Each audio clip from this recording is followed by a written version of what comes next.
दोपहर का टाइम था। ऊपर पंखा चल रहा था, नीचे दुआ और मोहम्मद सोए हुए थे। हमने कहीं जाना था, जैनब को बता के हम चले गए। जैनब जैसे ही घर में दाखिल हुई तो लाइट भी चली गई। लाइट गई तो बच्चे उठ गए। उठते ही जैनब से पूछा, मामा पापा किधर हैं? जैनब ने बताया वो बाजार गए हैं। बच्चों को भूख लगी थी, जैनब ने आमलेट बनाया।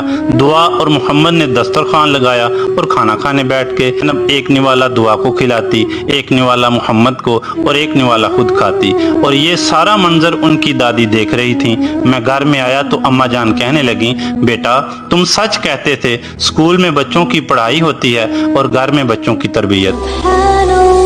दोस्तों, एक राजमहल में कामवाली और उसका बेटा काम करते थे। एक दिन राजमहल में कामवाली के बेटे को हीरा मिला। वह माँ को हीरा देकर कहा, इसे राजा को दे दीजिए। कामवाली होशियारी से वह हीरा बाहर फेंक कर कहती है, यह कांच है, हीरा नहीं, जा अपना काम कर। कामवाली घर जाते वक्त चुपके से वही हीरा उठाकर सुनार के पास ले जाती है। सुनार समझ जाता है कि इसको कहीं मिला होगा, यह असली है या नकली पता नहीं, इसलिए पूछने आ गई। सुनार भी होशियारी से वह हीरा बाहर फेंक कर कहता है, यह कांच है, हीरा नहीं। कामवाली के जाते ही सुनार वह हीरा चुपके से उठाकर जौहरी के पास ले जाता है। जौहरी हीरा पहचान लेता है। हीरे को देखकर उसकी नीयत बदल जाती है। वह भी हीरा बाहर फेंक कर कहता है, यह कांच है, हीरा नहीं। जैसे ही जौहरी हीरा बाहर फेंकता है, उसके टुकड़े टुकड़े हो जाते हैं। यह सब एक देवदूत निहार रहा था। उसने हीरे से पूछा, कामवाली और सुनार ने 2 बार तुम्हें फेंका, तब तो तुम नहीं टूटे, फिर अब कैसे टूटे? हीरा बोला, कामवाली और सुनार ने 2 बार मुझे फेंका क्योंकि वह मेरी असलियत से अनजान थे, लेकिन जौहरी तो मेरी असलियत जानता था, तब भी उसने मुझे बाहर फेंक दिया। यह दुख मैं सहन नहीं कर सका, इसलिए मैं टूट गया। दोस्तों, आपने